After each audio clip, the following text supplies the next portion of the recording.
Well, good morning, everyone. It is so good to be home in a way, right? When we moved to St. John, Zoe was having a tough time transitioning, and I told her, she goes, I want to go home. And I said, well, home is where your people are. And she said, my people aren't here. It's like, I made a mistake. I shouldn't have used those words. But it's true. Home is where your people are, and God's people are home. And so it's good to be here. My family is sorry they can't be here this weekend. I had already planned to be in Manhattan this weekend for Flint Hills Christian School graduation. I had promised some kids I'd be there for their graduation, and my family went down to Arkansas to celebrate Jocelyn's birthday and her end-of-the-year dance recital. So we are separated this weekend, but I am happy to be here and glad to see all of you. I'm going to ask you a question here this morning, and we're in the sermon part, so you don't get to answer. So you can think about it in your head, but I'm going to ask you a question. The question I'm going to ask is, why is the church declining in numbers? It's a difficult question to answer, and I'm not going to stand here and intimate to you that I have all the answers or that I can answer them all this morning. However, I do like the fact, at my church, we start at 11 and we're done by 12. So I've got till noon, so this is really good. I look at that clock. And there used to not be a clock in here, so this is great. I do like this. Just kidding, I'm not going to go till noon. But, it would probably take me a lot longer, probably till midnight, to even get close to answering this question. There's some alarming statistics out there that show the decline of Christians in America. There are certainly many reasons for this decline, and with this decline we have seen the rise of something different, a new religion of sorts. And that is the group of people that the social scientists are calling the spiritual but not religious. This group can be broken into two types of people: those who love Jesus but not the church, and the nuns, not N-U-N-S, like that live in a convent, but the nuns, N-O-N-E-S, no religion whatsoever. So who are the love Jesus but not the church folks? Well, these are people who identify as Christians, but they do not regularly participate in the life of a church. So they might come to church, they might be here on Sunday mornings, they might even show up if you have a Wednesday night service or whatever else is going on, but they're really not connected with the church. Sometimes they do this out of obligation. They feel like they should be there. Now, Barna claims that this group is around 10% of the U.S. population. Now, that's an interesting number because it didn't say 10% of the U.S. Christian population, 10% of the entire population of the United States. These folks are not participating in the life of the church for several reasons. Some of those include being turned off from the church by hypocrisy. Romans chapter 2, the Gentiles blaspheme God because of you, because of your hypocrisy, because of what the Pharisees were doing and the people of Corinth were doing in that particular passage. Sometimes they've fallen away or they view the church as not relevant in their spiritual growth. Sometimes these folks will refer to themselves as evangelical, even though they have not attended church recently, and it becomes more of a political designation than anything else. So who are the nuns? These are people who claim none in terms of religious affiliation. They contain three groups. They contain atheists who believe that there is no God, or at least that's what they claim to believe. Then there's the agnostics, those who believe that they're unsure whether or not there is a God. And then there's those that say nothing in particular. Here's our graph. I showed this graph in Bible class earlier, so if you've already seen this, I'm sorry, but we'll go briefly through this. But if you notice up here on the graph, if you look at it really closely, all of the Christian groups in America are declining. There's only two groups that are rising. The first one is the other religions or other faiths group. That's the yellow line. And then you have this giant line in the middle that contains all of these spiritual but not religious people, or the nuns. Now, there are many reasons why the nuns are growing so fast, one of which is our culture is changing. Well, let's be more honest, our culture has already changed. It's becoming completely secularized. In fact, many church folks prioritize secular events over spiritual events and activities. We want to fit in our culture, so we chase after those things of the world instead of after the godly things. It is also not embarrassing in our culture anymore to claim no religion. If you think back even 50 years ago, if you told people you didn't go to church, you'd be the outcast. Especially 100 years ago. Think of Little House on the Prairie if you need a visual. The internet has played a large role in this. People are building relationships online instead of building relationships in person. We're losing the art of building real relationships in person, and so guess what? Our marriages are falling apart too. You ever been out to a restaurant and you walk in and you see a family sitting at a table? Let's just say a family of 4, and she just did it. Joan just did it. And all 4 of them are interacting with their tablet or their phone and not interacting with the people around them. No, don't get me wrong. My wife and I, we go to lunch once a week or so. She works nights, so that's difficult sometimes, but there's always a time where she's off 2 days in a row, and a lot of times we'll go to lunch together. And sometimes we like to play this game on our phone. It's a crossword game. We play it back and forth. So sometimes we'll be playing around, and she'll be doing, and I'm going, but we're still interacting, but it might look that way. But oftentimes you watch these families and you say they're not interacting with each other at all. They're only interacting with what's here and what's going on in their other world. Or maybe the real word would be their only world.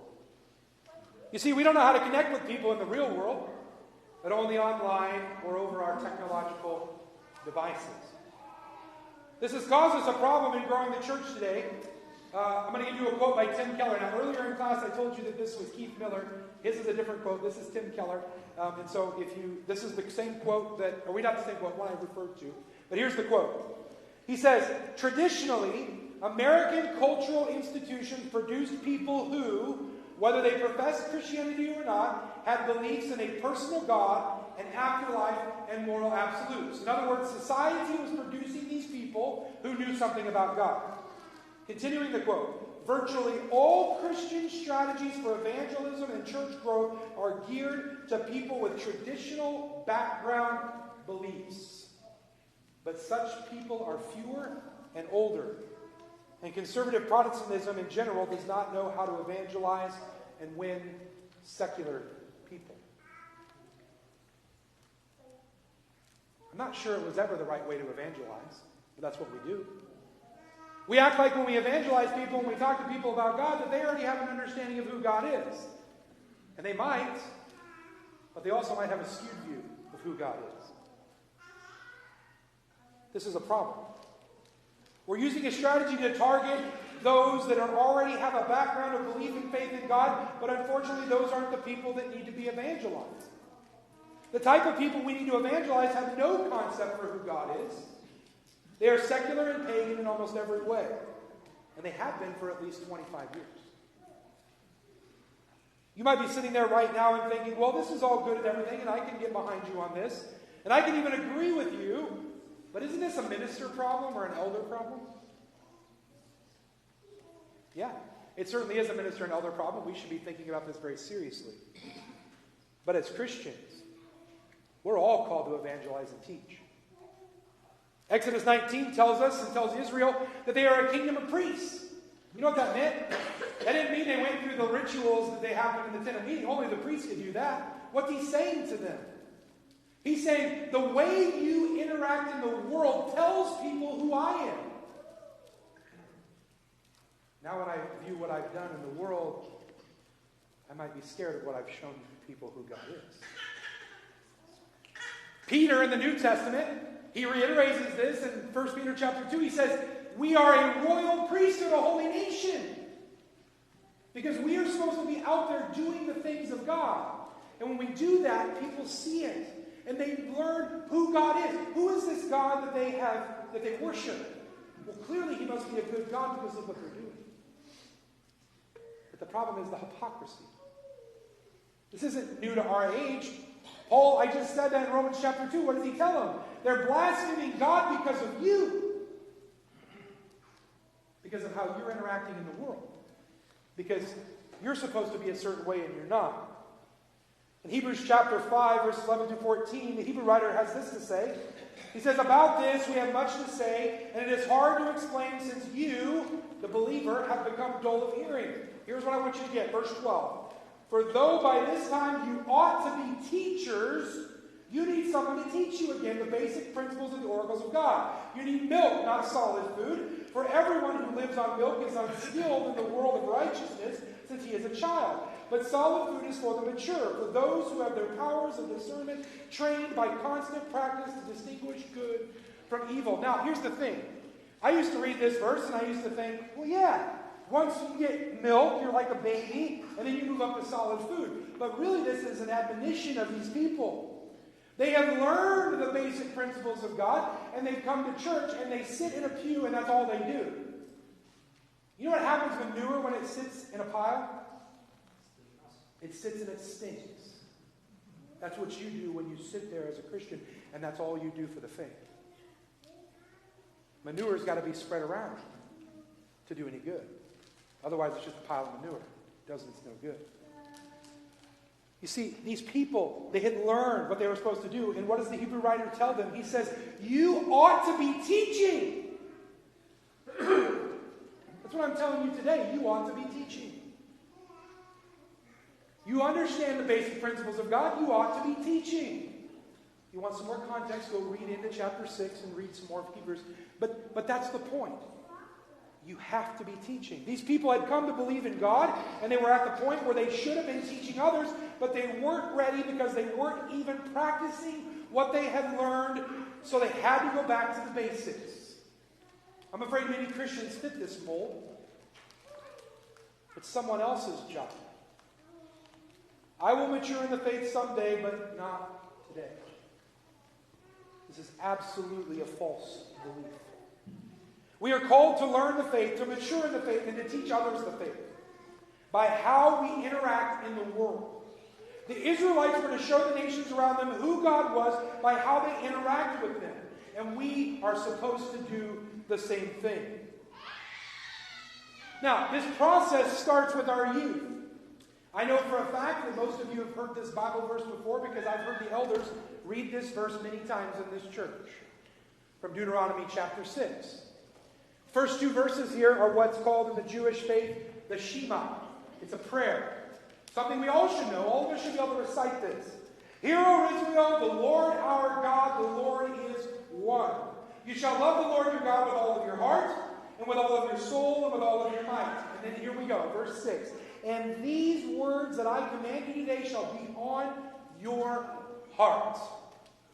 You shall teach them diligently to your children, and shall talk of them when you sit in your house, and when you walk by the way, and when you lie down, and when you rise.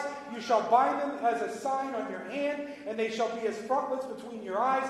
You shall write them on the doorposts of your house and on your gates. You think this is important?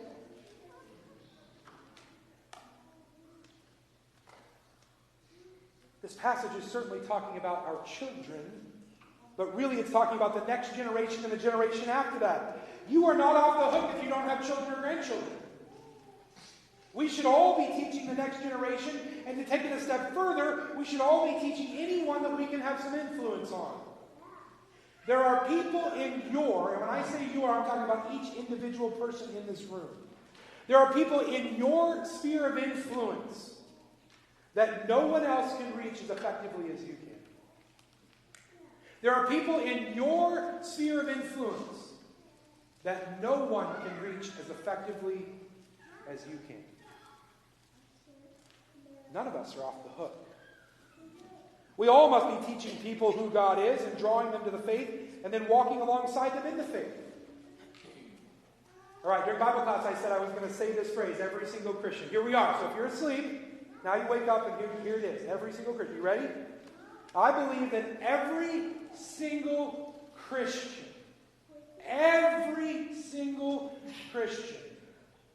should be discipling at least one other person actively in their lives all the time.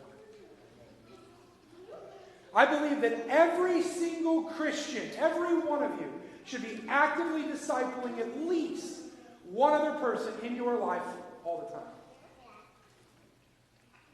But I don't think we're doing it.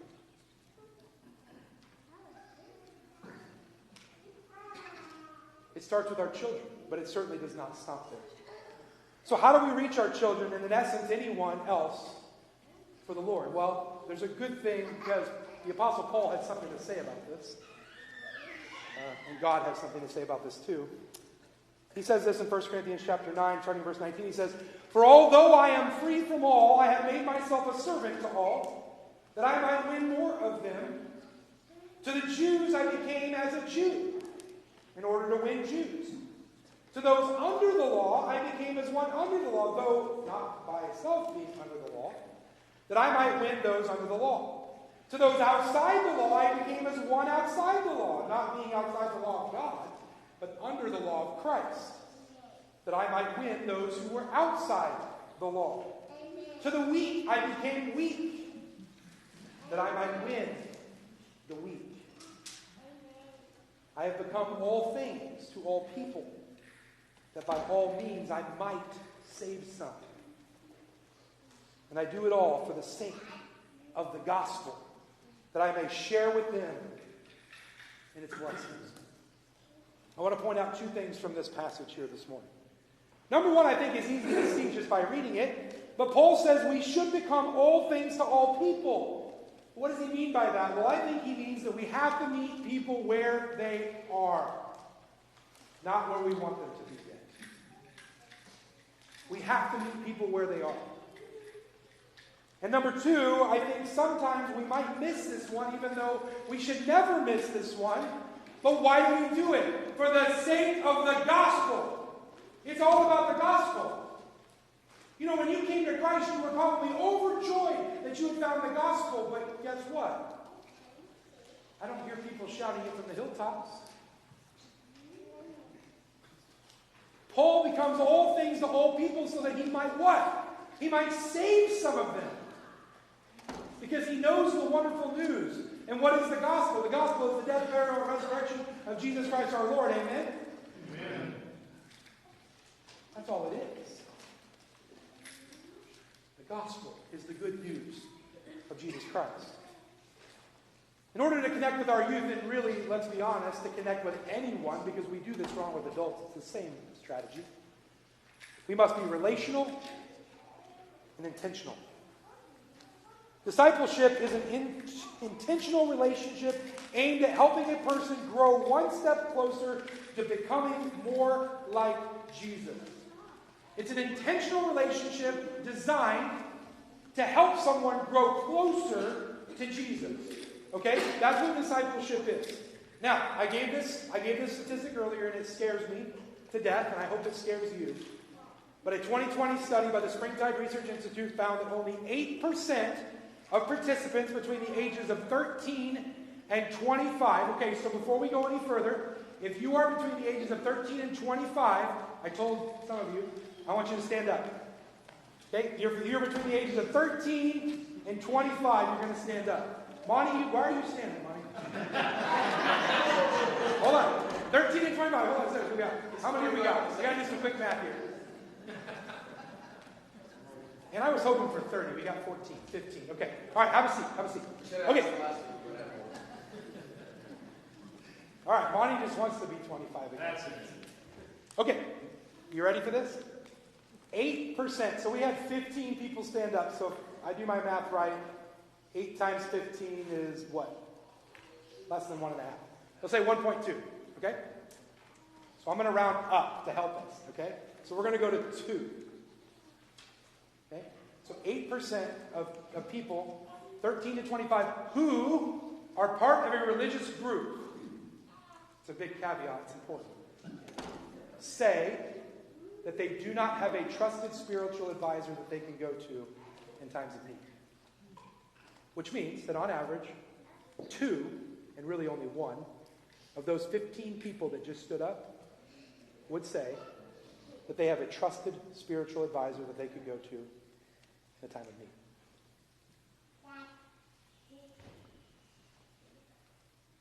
It scares me to death. It scares me to death. I don't know.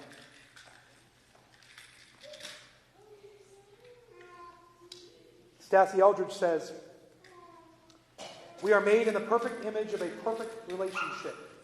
We are relational to the core of our beings and filled with a desire for purpose. We long to be part of a shared adventure. You see, we often look at our lives in a compartmental type of way. We see church as being a time to be spiritual. Maybe even that's the time we want to be moral too, because everybody else is being moral, and frankly, I don't want them to call me out on the things that I'm doing wrong. But we compartmentalize when we go back to the world and we don't desire the same things. My grandfather would call this being a Sunday morning Christian. And I take it a step further, it's really being a Christian whenever you're around other Christians. Well, if I can only be a Christian around other Christians, I better spend a lot of time around Christians. But we go back into the world and we don't know what we're doing. The world asks us to be a different person from the being we were created to be. You understand, you were created to be something for God in His image. And all the time, we live in the world as if we weren't created for anything good, but only for the world. You see, connecting with people is becoming less compartmentalized. If the people only see you at church and church functions, they're going to think, well, that's a good person. They go to church. But they probably know you care for them at least a little bit. But in their own compartmentalization, they will not think about you or your impact when they are out in the world and have something come up. It won't come up. It won't be like, well, I should call so-and-so. Right? That is why it is vitally important to meet them where they are. You do this by going to their baseball game when you don't have another reason to be there. You do this by going to a play that they are in. You do this to be present in their lives outside of church activities. You should also be present at church activities too.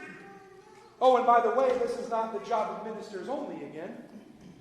It's all of our jobs to connect with the people of the faith. It means the world of people when you show up for the things that they find important. Let me give you a couple of quick examples of this. When I was in high school, I had a mentor travel 4 hours in one direction on a Saturday night to watch me in the school musical. I didn't know he was coming. In fact, I didn't even let him know that I was in the musical or that it was taking place, but somehow he found out and he showed up. He was a minister, and after the play I said, you probably should head back because you've got 4 hours to go home and you've got to preach tomorrow morning. He said, no, let's go get some coffee and let's talk about your life. That man is a dear friend of mine to this day, and I have gotten to help him through some tough things in his life just like he has for me. When I was first teaching, I was in a really small town, Natoma, Kansas. Some people here know where that is. Maybe not all of you. Very small town, about 350 people live there. And I was engaged to be married at the time, but that first year living in Natoma, my wife was not there. My fiance at that time was not there, Jessica. She was in Nebraska for a while, and then she went back to Wisconsin to plan the wedding, and so I was on my own. And I was learning to be a teacher and learning to connect with people. And I went to every single football, volleyball, and basketball game that first year. Every one of them. Road, home, it didn't matter. I volunteered to do the scorebook for basketball. I traveled to all the road games. I just wanted my students to know that I cared about them not only for what they were doing in my classes, but I cared about them as individuals. This is called building relationships.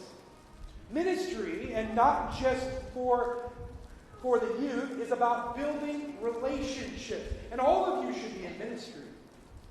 We build relationships far before we share the name of Jesus. But what's really interesting is when we build relationships and we behave and act like God intended us to in His image, we're actually sharing Jesus all along. Because we're telling them who God is by how we interact with them. When we're building relationships in order to disciple people, we must be intentional in what we do and what we say. It doesn't have to be difficult, but we have to have a plan. When you are talking to a person, you need to understand that everything you say and do is going to be interpreted by them in their own perspective and not yours. Okay? They may be dismissive at times.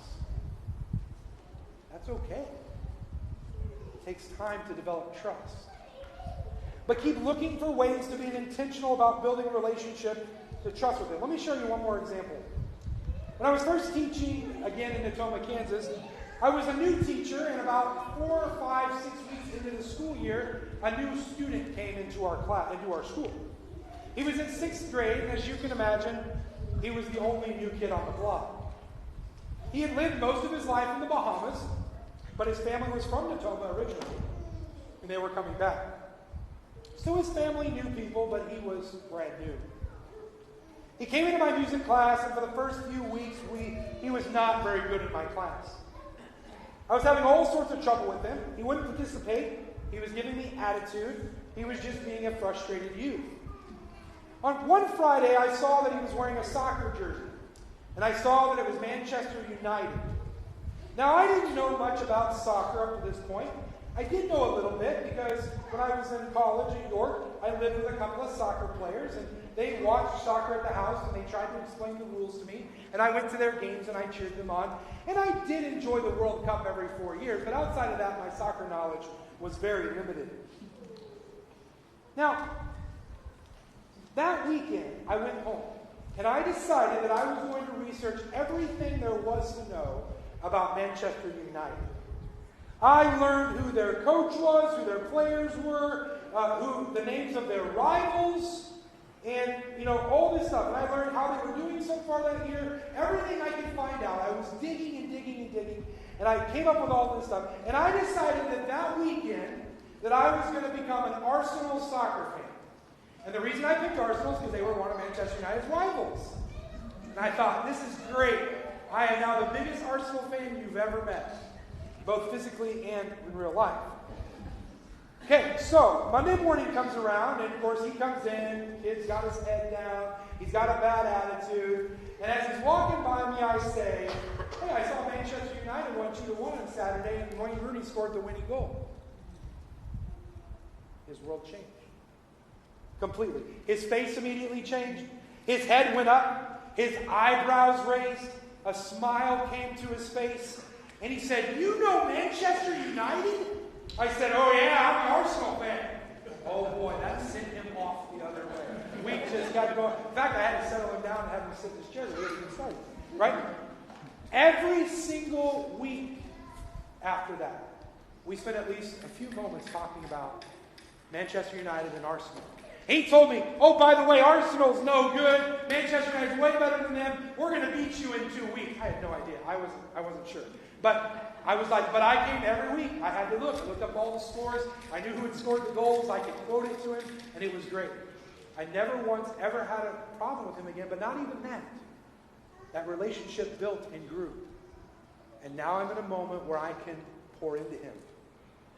Because I met him where he was.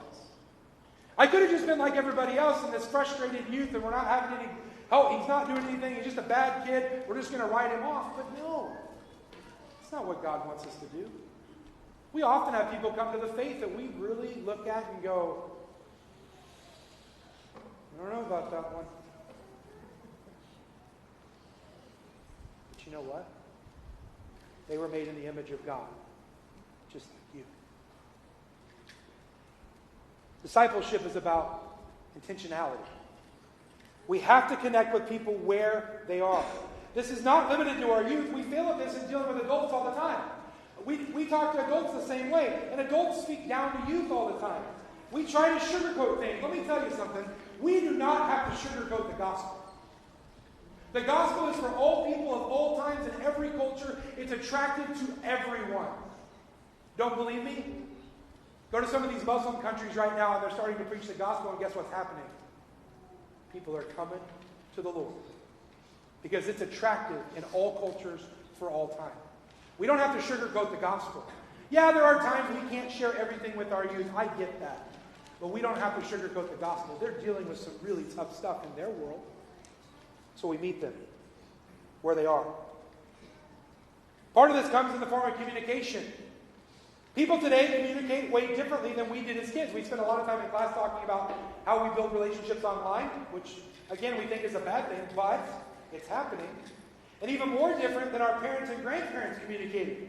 Handwritten cards and letters are almost never seen anymore. Now, please don't stop sending those. I love to get them. If you need my address afterwards, I'll give it to you.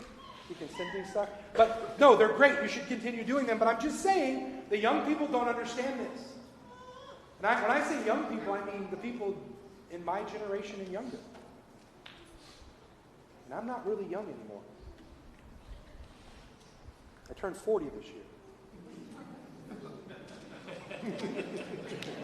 It's starting to sink in. Some of you just felt a lot older now, right? Yeah, okay. You see, email has taken the place of that. Young people today, young people today, and that includes some of my generation, are not comfortable talking on the phone, and they aren't not very comfortable talking face-to-face either. Now, I certainly think we need to teach that. Don't get me wrong. I'm not saying we should go away from it, but they're not good at it. But they are not going to be naturally good at these face-to-face conversations. We have to find a way to communicate with them in a way that is helpful to them. They like to text. You need to embrace texting as a mode of communication, even if you don't like it. I said it. You guys can't fire me, so that's good. When you try to communicate in ways that they are uncomfortable, you are really teaching them. So when you communicate with somebody, I had this happen not too long ago. Person contacted me and said, she called me. It's weird because she doesn't really call, okay, but she'll call me. She called me and she said, I need to talk to somebody about a particular issue. And we have an elder in our church who used to be a therapist, and so he does pastoral counseling now, okay? And so I've given her his name and said, you need to contact.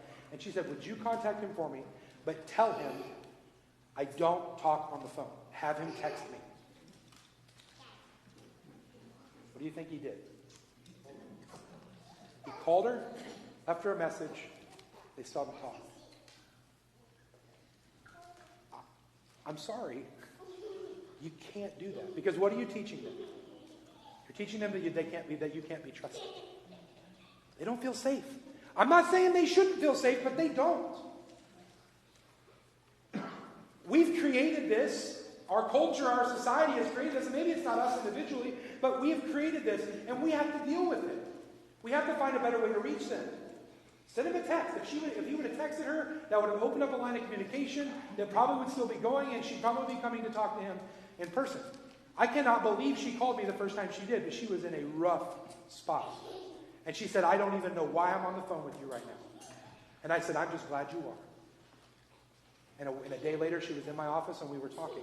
This is the thing. It takes that. But she didn't come to me until she was so far down the hole that it was really hard to dig herself out. But we've got to meet them sooner than that. We've got to meet them where they're at. Here's a quote for you. I said, Keith Miller said this quote. This is a different quote. You ready? Discipling someone is way more about listening than it is about speaking. This is what Keith Miller says. He says, when we listen deeply and carefully and lovingly to another, it is as if we put a gentle finger into the rim of the soul of the other, as into a precious cup, and we feel along the rim until we come to a broken place, which may be an entry point for the words of grace. We need to know and feel their story. Not from our own perspective, but from theirs. Listen to their story. And listen for the things that they aren't willing to say yet. Avoid showing any judgment about the things that you just don't understand. Because we need to hear their experiences and feel them as they do. We need to be attuned to what God is doing in their lives. Think about the story from John chapter 4 where Jesus meets the woman at the well. He uses very few words, but he meets her where she is. When we listen and don't try to fix, we give them a sense of belonging. I want to encourage you to listen to those around you. Hear what they're saying and walk alongside them in a partnership. One of the ways we can do this for our youth and the next generation is by sending them to Christian camps. Send them to youth rallies. Send them to youth conferences. You know, I think it's Ray. I'll probably get this quote wrong, Ray, but I'll quote Ray here. The first time, you have to pick them up and put them in the car, right? The second time, I don't know what he said, you have to open the door. And the third time, they drag you along or something of that nature. You can let him give you the actual quote. But it's a right quote. The first time, you got to pick them up and put them in the car. They're not going to want to go, but guess what? Once they do, they never want to stop going. Almost all of the best Christian relationships that I have built started at places like Silver Maple Camp.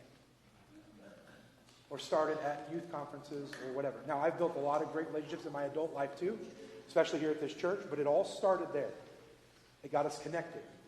It's amazing to me when I go to different places and there's always somebody I run into that I know. We're connected. It's a small world. It's even smaller in the Church of Christ. We're all connected. Help the next generation to build those relationships with their peers who are also wanting to follow God, but also, and maybe more importantly, to build relationships with those people who can mentor them and disciple them in the faith. You know, it takes a village to raise a child. I'm just glad that the church is my village. There's a way we can help you today. Please come as together we stand and sing.